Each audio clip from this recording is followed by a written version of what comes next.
c'est Emeline Siron et on se retrouve pour une nouvelle vidéo. J'ai des choses à te partager. Il y a 2 ans et demi, j'ai lancé mon business. Et aujourd'hui, j'ai généré presque 3 millions d'euros avec. Mais est-ce que c'était écrit? Est-ce que j'étais prédestinée à ça? Mais pas du tout! Quand je regarde en arrière, jamais je n'aurais pu en arriver là. Parce qu'au départ, j'étais comme toi. J'hésitais, j'étais perdue, j'avais 1000 questions en tête. C'est compliqué et puis ça fait peur. Donc, c'est pour ça que je fais cette vidéo. Je vais te raconter exactement comment je suis passée de 0 à un business rentable et comment toi aussi tu peux construire un business en 2025 même si tu pars de rien. Je n'étais pas née avec un réseau, ni avec de l'argent, ni avec des contacts dans le business. Moi je viens d'une famille où on m'a appris à travailler dur mais pas particulièrement à entreprendre. Et oui, mes parents avaient un garage auto. Ok, mais c'est pas pour ça, vous savez, c'est le garage, ils étaient commerçants. Ils avaient pas l'entrepreneuriat dans le sang, c'est différent. J'ai grandi dans un garage, je voyais mon père bosser sans relâche. Et je pensais que réussir, c'était simplement bosser dur. Et j'avoue que jamais je n'avais envisagé l'option que entreprendre,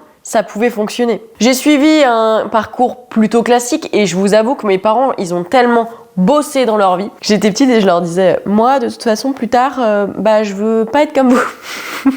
Les pauvres, ça devait les froisser à l'époque. Parce que je les voyais tellement bosser, tellement ne pas profiter de la vie. Ils avaient pas de potes, ils avaient pas le temps de rien. Ils faisaient 8h30, 20h30. Je me disais, mais je ne veux pas votre vie. Oui, mais non merci. Donc ça m'avait vraiment braqué aussi sur le côté business, entrepreneuriat. Moi, j'ai un parcours plutôt classique. J'ai fait des études, j'ai fait un BTS profession immobilière, une licence gestion immobilière, j'ai un master en gestion de patrimoine immobilier, full immo. Oui, j'ai eu mon diplôme, mon bac+5, j'ai eu un CDI, je gagnais correctement ma vie. Sur le papier, je coche toutes les cases, ok? Mais à l'intérieur, je savais que c'était pas ma place et que c'était pas fait pour moi. Tous les matins, je me réveillais avec cette boule au ventre parce que je sentais que je passais à côté de quelque chose. Et oui, tu peux quand même, je sais que ça paraît bizarre à comprendre, tu peux quand même avoir cette boule au ventre, même si tu kiffes ton job, que j'aimais ce que je faisais, mais dans le fond, je savais que j'étais pas à ma place, mais je sais que j'ai jamais été à ma place en réalité. Et c'était un vrai inconfort où je me disais, j'étais jeune et je me disais, mais jamais je me sentirais à ma place. Enfin, c'est ça la vie, c'est juste être un acteur de quelque chose, de la vie de quelqu'un d'autre, de bosser pour les rêves de quelqu'un d'autre. Bon, et en même temps, j'avais pas forcément eu le système d'autre chose, donc une autre vision, bref, c'était pas si évident. L'été 2021, j'étais épuisée. Je gérais mon job la journée, mes investissements la nuit et quand j'avais 2 minutes. J'avais des immeubles, des colocs, des studios. Je bossais non-stop. J'avais l'impression d'être mes parents, quoi. J'avais l'impression de mener 2 vies en parallèle. Et puis, un matin, à 6h dans un aéroport entre 2 projets IMO, ça m'a frappé. J'étais au bout du rouleau parce que j'avais des cernes comme ça. J'avais 15 000 euros de loyer brut qui tombaient en fait. 6-7 000 euros net, ça fait approximativement. J'avais développé mon patrimoine immobilier, mais j'étais pas faite non plus pour rester sur les cocotiers. J'avais envie de créer, j'avais envie de faire quelque chose de ma vie, quoi. La liberté financière, pour moi, c'est pas juste avoir de l'argent. C'est avoir du temps, de l'énergie, un business sans s'épuiser, mais avoir de la créativité. Moi, ma tête, elle tourne tout le temps à 300 à l'heure. Je me fatigue même. Et ce jour-là, j'étais à l'aéroport, direction de Portugal, et je bossais sur la création, donc la transformation d'un collège en EHPAD, et en même temps, je bossais sur mes plans. Et donc, c'est à ce moment-là où, quelques jours plus tard, j'ai dit à mes boss que je partais. Donc, le 5 septembre 2021, j'ai posé madame. 6 mois plus tard, je quittais définitivement le salariat et je lançais mon business le mois d'après. Puisque je suis partie le 28 février 2022, je me suis associée mi-mars, j'avais fait une grosse soirée de fin de taf. J'ai échangé avec mon associé et on a dealé à ce moment-là. En avril, j'ai créé tout le contenu, etc. J'ai beaucoup bossé encore. Et en mai, ça s'est sorti le 8 mai. Exactement mon produit pour la première fois. Vous voyez, ça remonte maintenant. Quand j'ai quitté mon CDI, j'avais des investissements, mais j'avais surtout besoin de créer un vrai business. Moi, ce que j'aime, c'est pas juste de l'IMO, c'est entreprendre. Et là, je me suis posé la question. Qu'est-ce que je sais faire de mieux que la moyenne des gens? La fameuse zone de génie, ok? Ton business doit être bâti sur quelque chose que tu maîtrises et qui a de la valeur pour les autres, ok? L'erreur classique, c'est de vouloir vendre à la mode sans avoir de vraie expertise. En plus, tu vas te lasser beaucoup trop vite. Ce que j'ai fait, j'ai analysé ce que j'aimais faire, où j'étais douée naturellement. J'ai regardé ce pourquoi les gens me demandaient de l'aide. J'ai structuré ça pour faire une offre claire et attractive. Donc, je t'invite là, maintenant, tout de suite, tu vas mettre pause sur cette petite vidéo et tu vas répondre à cette question. Qu'est-ce que tu fais naturellement de bien et que les autres trouvent difficile? Ok? Ça peut paraître classique, mais déjà c'est ce qui va te permettre d'explorer un peu tes zones de génie.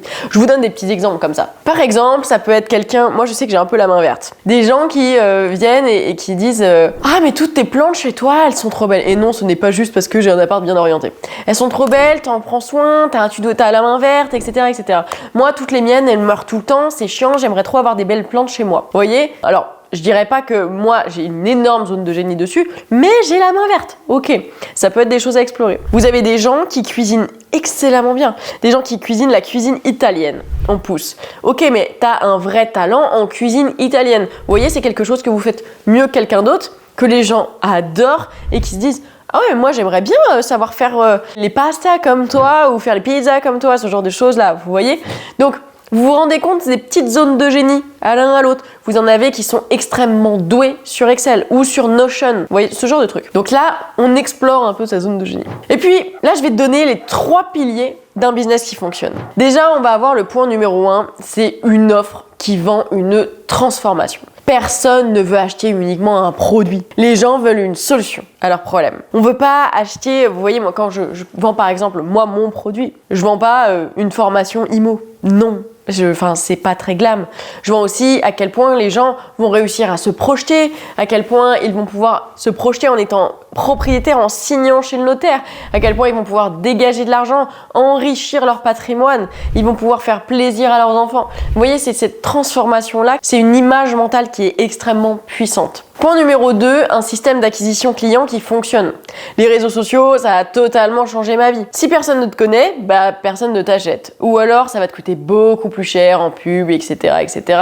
Ça va être d'autres fonctionnements. On a la chance aujourd'hui d'avoir possibilité d'accès sur le storytelling, le personal branding, appuyer dessus au max. Moi, si je vais avoir 2 experts comptables en face de moi, qu'est-ce qui va me faire choisir une offre plus qu'une autre à compétence égale, bien entendu, et à tarif approximativement égal. Et encore, ça pourrait être plus cher que je pourrais aller voir le plus cher si jamais ça cochait ces cases. C'est la personnalité. Je vais beaucoup plus aller matcher avec quelqu'un avec qui je peux avoir des synergies, des loisirs ou de ce genre de choses. Quelqu'un qui, par exemple, moi, peut aimer l'IMO, qui va au stand de tir. Quelqu'un qui aime le yoga. Quelqu'un qui est sensible aux énergies, à tout ce qui va être connexion, spiritualité. Vous voyez, c'est ce genre de détails. Et ça se voit pas sur une offre. C'est pas un CV qu'on vend. Bonjour, offre expert comptable, j'aime le yoga, j'aime la spiritualité, j'allume de la sauge, c'est moi tous les matins. Improbable. Donc voilà, ça c'est quelque chose qui est important. Si personne ne te connaît, personne ne t'achète. Ensuite, une structure. Une structure qui permet de scaler. J'ai appris à déléguer, à construire une équipe, à optimiser. Si tu appliques ces 3 piliers-là, ton business peut décoller rapidement. Ok? Il faut se rendre compte pour le côté délégation que seul on va plus vite, ensemble on va plus loin. Ça, ok, c'est la base, tout le monde connaît. Moi, je suis un bourrin de base, un bulldozer. Y a pas de souci, tu me lances et j'y vais, c'est parti, on y va, on lâche les chevaux. J'ai trop d'énergie.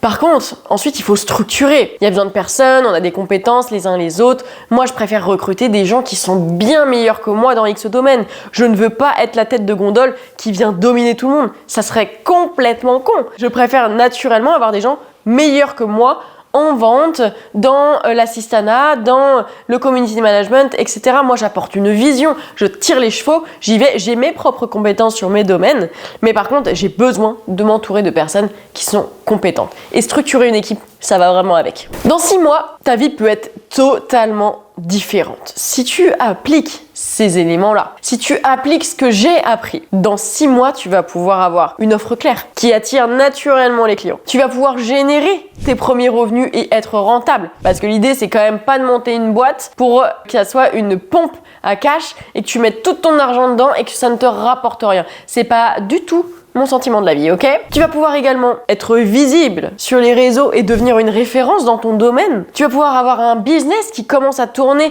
sans que tu sois en stress permanent en te disant « Bon Dieu, comment je vais gagner ma vie à la fin du mois ?» La seule différence entre ceux qui réussissent et ceux qui stagnent, c'est l'action. Faut pas chercher plus loin. C'est l'action, c'est appliquer une méthode qui fonctionne, une méthode que j'ai appliquée sur moi et qui fonctionne. Et au pire, j'ai envie de te dire, si tu me dis « Oui, mais moi j'ai un business atypique », mais j'ai envie de te dire maintenant, je suis dans tout tous les events business possibles. Je côtoie beaucoup d'entrepreneurs et moi, ma mission de vie, encore une fois, et que ce soit pour l'immobilier, pour le business ou autre, c'est de se filer un coup de main. Mon père m'a toujours dit que je devais avoir un petit côté de Mère Teresa parce que j'aimais trop aider les autres. Bah ouais, moi je pense qu'on peut être tous solidaires, qu'on peut tous se filer un coup de main, qu'on peut tous se tendre la main pour aller sur une vie qui est meilleure. Et moi pouvoir me dire que je vais pouvoir te filer un contact d'une personne que j'ai rencontrée dans un event qui va te permettre, et je le fais.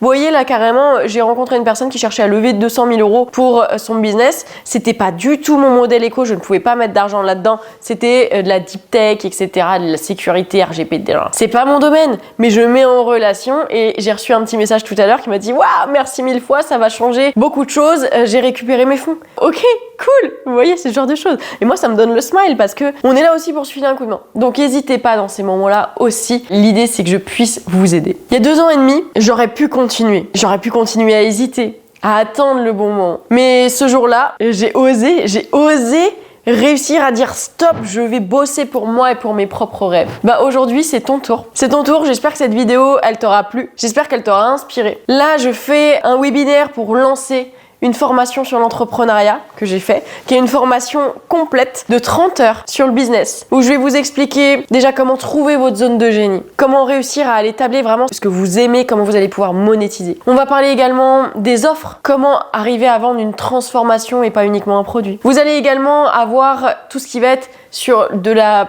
publicité, sur du community management, sur du storytelling, comment vous mettre en avant vous et comment utiliser les réseaux sociaux. On va également y retrouver tout ce qui va être la partie vente. Alors ça n'a pas été tourné par moi, je vous ai dit, moi j'aime m'entourer aussi de personnes qui sont douées dans ce qu'ils font. Et la vente, c'est pas là où je suis la meilleure pour réussir à closer à fond ou convertir. Donc dans ces moments-là, je me suis entourée de mon équipe, mon associé, qui est le meilleur closer de la Terre. J'adore. Et donc il va vous donner ses best techniques pour réussir à vendre facilement. On va avoir également des personnes qui vont intervenir, notamment un fiscaliste, sur tous les montages. Est-ce que vous allez faire une SAS, une SARL, une SCI, un nom propre, une micro-entreprise? Il y a trop de possibilités. Il va vous aider pour tout ça. Tous les modules sont tournés par des pros. Vous avez également la comptabilité. Savoir lire un bilan, savoir lire des chiffres. Les gars, on est là pour faire du business plan, ok? Est-ce que votre activité va être viable? Moi, je vous emmène pas dans le mur. C'est pas du tout l'idée. Encore une fois, je pense qu'on doit, pour être bien aussi dans nos vies, on doit gagner correctement notre vie. Donc, si les chiffres ne sont pas bons,